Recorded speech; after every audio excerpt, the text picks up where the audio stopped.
Hi everyone, John Alten here on behalf of Wonderland Media, and with me is Stephen Khalil. What an honour it is to be sitting next to you. Hi, welcome. Even though we're friends and all that, but still, it's a pleasure. Thank you, John. How are you? Very well, thank you. How are you? Thanks for the coffee earlier on. It's a pleasure. It's always nice to take a break away from, the everyday here at SK. So you're one of the speakers for INSPIRE19. I am. And I'm sure you're looking forward to it as much as some others are, or all the others are. Yeah. But what inspired you to start your business, though? I mean, a lot of people out there have their own ways, but... From the age of about 21 to 26, 27, I worked as a head designer for a bridal boutique in Double Bay. And I think I just sort of... that time was starting to run out, and it was time for me to do my next venture. So, of course, naturally, it was to open my own business. And that's the simple reason for it. And how was that received by your previous employer? Look, it wasn't great to begin with. Yep. And I offered as much support as I could to her. Mm-hmm. But she did what she had to do for her business, and I respected that. And, so it was quite a quick evolution. And she's still in business? You're still friends? She's not still in business, unfortunately. And I still, if I see her, we'll chat and say hello. Right. But no. And how long ago was that? 15 years. Wow. How many rides have you done in 15 years? Lots. Too many rides. 1,000, 2,000? You're about 3,000 or 4,000 a year? Yeah. Wow. Everybody gives business advice, right? I know I've had a lot given to me. Yeah.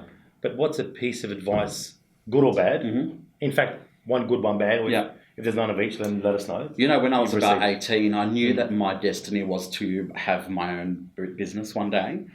And I read a book that was called Do What You Love and the Money Will Follow. Yeah, great book. And I read that book, and they were the words that resonated with me over my career, and it still does to this day. Right. So I truly believe that the success of the brand is because it is still driven by love and passion and not by money or what business. A lot of people go into business for. Of course, yeah. Do you know what I mean? Yeah. So that's where that came from. And you would have experienced a lot of high points and low points in your 15-odd career in doing what you do. Highest point and lowest point? Highest point would definitely have to be showing in Paris. And I think the lowest point would be the early years of business where you're making major mistakes and you're living and learning. I did not know anything about business. I was a young designer. Yeah. My forte was designing gowns and making dresses. So when I opened the business, I fast had to become a manager, a businessman, an accountant, a bookkeeper. And I think getting to know myself in that side of it was one of the lower points as well, because I took on business partners and it wasn't working. It just didn't work. And it almost was the decline of the business. Do you know what I mean? So those early years of business definitely were the lower points. Yeah. One of the biggest business people in this country once said to me, make sure you're not the smartest guy in the room. Hire people who are smarter than you. Absolutely. And you've got a team of some clever people here. Yeah. Right? We all collectively bring something to the table. Yeah. I would never say that I'm smarter than that person or that person. To me, we collectively work together to make this engine run. Yeah. And that's what's important, is that the team, everyone is a link in a very important good point. chain. Yeah. And I think when you own a business and you see it like that, it would contribute to the success of what you're doing as well. So when you first opened all those years ago, what was Stephen Khalil's goal? What was his first goal? Ultimately my goal was to just make dresses. Right. And love doing it. But then there was also other goals like doing a runway show or showing the collection in Paris, in Fashion Week or Paris. Back then it was Fashion Week, or so the dreams and the goals grew as the brand matured. Things became more attainable. Yeah. In the early years, it was just about driving what I needed to do to keep that business afloat. Yeah. And I see my business as like a ship, that I have to keep afloat. Do you know what I mean? Absolutely. So you're constantly driving this boat to stop it from sinking. Absolutely. Do you know what I mean? And business is a very fine line. And you've got to constantly keep yourself above that line. And that's how I see it. And when I see anything going below that line, warning bells. Do you know what I mean? So then we go into meetings, we go into brainstorming to figure out how we get it back up, or, you know, everything is so carefully monitored. Right. You know? Yeah, good point. So you've designed the dresses, you've done the runways, you've done Fashion Week, you've done Paris. Next goal for Stephen Khalil and why? The next goal is to me... Can you share? Yeah, absolutely. To me, it's about attainability. Okay. It's about making the brand more accessible. Right. And through accessories, through ready to wear, through jewelry, through perfume. It's about it. The world is where now it's about feeding the masses. Yeah. Do you know what I mean? Yeah. We get inquiries from all over the world. And we're getting inquiries on dresses that we've customized as a one unique piece for a bride. Where can I buy that dress? Yeah. That's the most common asked question. Yeah. And what I want to achieve is to make that dress available for the girls that can't get here for that dress. So it's nothing that's out of reach. You want the Stephen Khalil brand to be within reach. Yeah. We get girls that send us their measurements and they will order the dress. Wow. But we want to be able to reach a wider audience. Wow. But still keep that exclusivity. Biggest celebrity you've dressed? Jennifer Lopez. Just secret, I have the hots for Jennifer Lopez. Who doesn't? I've got the hots for her. She's amazing. Yeah, Jennifer Lopez was amazing. And she recently got engaged. Yeah, she did. She should have got one of your dresses. No, wouldn't it be a dream? Yeah, when I was 7, I thought I was going to be, after watching this movie, the Karate Kid. Wow. I went and bought a bandana. Yeah. And I thought, the Karate Kid is going to be me. Yeah. So at the age of 7, what did Stephen Khalil, who was your hero? Where did you want to go? That sort of thing? Well, I don't know. As you know, this story's become widely known, is that I was 6 years old and I watched Princess Diana get out of that carriage in that dress. We know that story. And that is the true reason why I started to make wedding dresses. And my dream was just to be a wedding dress designer. That's it. That was it. It was as simple as that. And to even know what that is at 6 years old, I remember even my mum saying, does that even exist? Do you know? Of course it does. So, you know, it's amazing how people think clothing miraculously appears. Yeah. Do you know what I mean? Yeah. There is a lot of groundwork behind the scenes, a lot of study, a lot of preparation in what we do. You know, would you agree that you'd be one of the first to sort of bring that wedding dress into being a focal point of organising a wedding? Because sometimes brides would go to a ready-made place, let's just say. And I think I've been in the game for a long time and I've seen brides go from just choosing something off the rack to making it more of an experience. Yeah. From designing to making to the whole thing. So would you think that you've had a lot to do with the whole wedding dress becoming a very, very important part or integral part of organising a wedding? I don't think me personally, no. I think the wedding gown has been something that throughout the history of time has been something that has been a strong focal point. Yeah.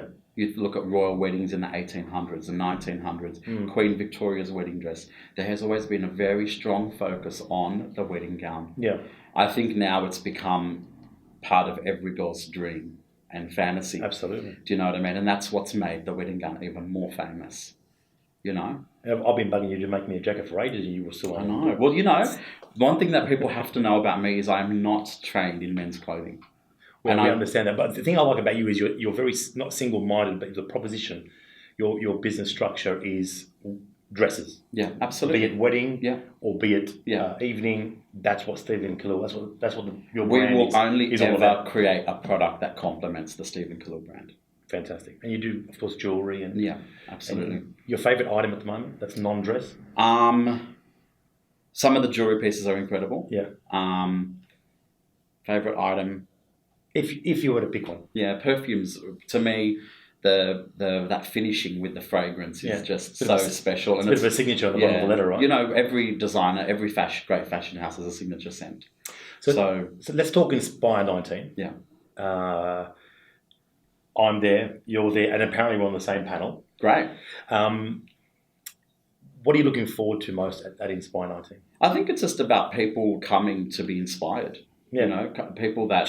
Simple, but you're right. Yeah, it's just about those people that are buying those tickets to come to listen to us, to listen to our journey, to listen to what steps we took to get us to where we are today. Yeah. And to me, if we can help young people, young businesses, people that have dreams, people that have goals, that's what, to me, the outcome is for that day. I truly believe I can learn from people in general. Yeah. So I don't know everything about everything. If I knew that, I'd be sipping a pina colada on an island. I'd probably own the island, but I don't. Yeah. So you'd agree that going to an event like that, even though we are both speaking, you in particular, that we can still learn from other speakers? Absolutely. On yeah, look, there's definitely something to learn from other people that also have success stories. Yeah. Definitely. Who are you looking forward to hearing from most? If there's anyone at all. You know, there's Alison, she's quite young and she's just created this incredible business template and her success inspires me.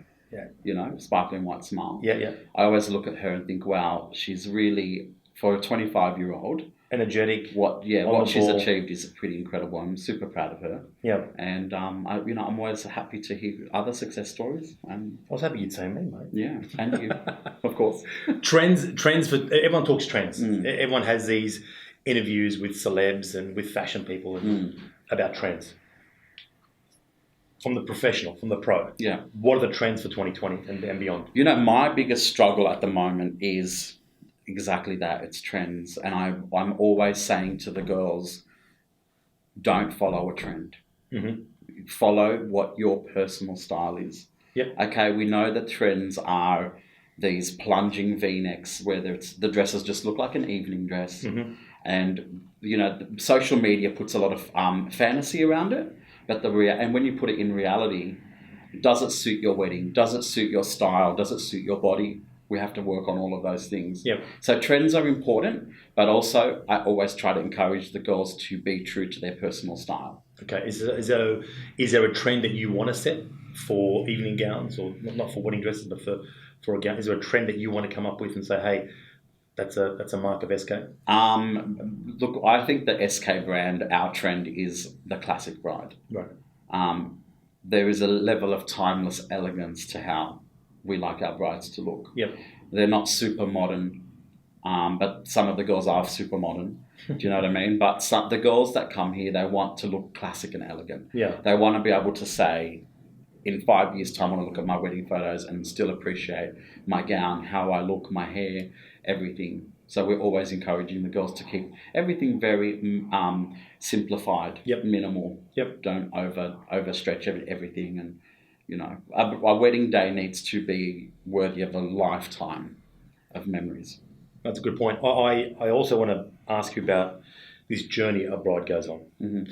So I've seen it at firsthand with Rania, of course, but it's not just about business for you. It's about, can you explain further what is about when someone knocks on that door or rings your phone number? Yeah.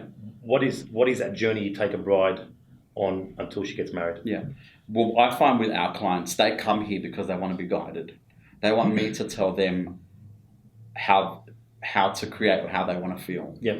So the journey starts with, they might try some things on, but ultimately we don't ever try to sell a bride a dress off a rack. Yep. It's about creating that gown for her body, for her style and for her personal style. Yeah. So it's really from sketch to finished at the end. Mm-hmm. Really, you have the fittings. You see the dress in cotton. You see it in fabric. You see it with beading. You see the finished product.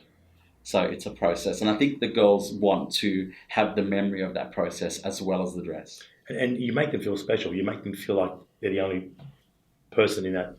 Absolutely. We do our best to try to make everybody feel special, yes. So INSPIRE19, we'll go back to there again just quickly. What if somebody was to come up and ask you a question, any question at all, what would you want them to ask you about your business and about SK, about the SK brand? What would I want them to ask me? Yeah. God, I've actually never thought about that. Yeah, because I think there's a lot of questions we can ask you, because I think your structure, your business structure is quite unique and quite special. Mm-hmm. I'm going to play a rapid fire game with you. Go. So I'm going to ask you a question. I just want a one word answer. Mm-hmm. Favorite color? Blue. Favorite fruit? Mango. Vegetable? Broccoli. Favourite human being at the moment? Oh, my mother. Oh, I would have said the same thing. Favourite car to Actually, drive? you know what? I think green's my favourite colour. I've got a few different favourite colours. Favourite car to drive? Currently I drive a BMW, but I'm open to anything. Wow. Open to new cars. Wow. Yeah. Um, Probably the dream car would probably be a Bentley. Really? Yeah. Okay. A Bentley? Yeah.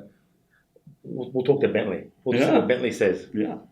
Mate, it's good. It's good chatting to you. Thank you, John. You're an absolute pleasure to speak to. Thank you. You're a good friend. I'm sure everyone knows that. But most importantly, Stephen's going to be at INSPIRE19 this year. He's going to add to what he's given you right now. But Stephen, what a great pleasure it is. Thank you, John. It's a pleasure. You're an absolute champion, and you're a credit. Thank you. To the business community, more importantly, the fashion community. Thank you. And what a pleasure it is to have you on board this year. Thank you. Thank you for having me. Thank you to Wonderland Media as well. Yeah, thank you. Thanks, Wendy. See ya.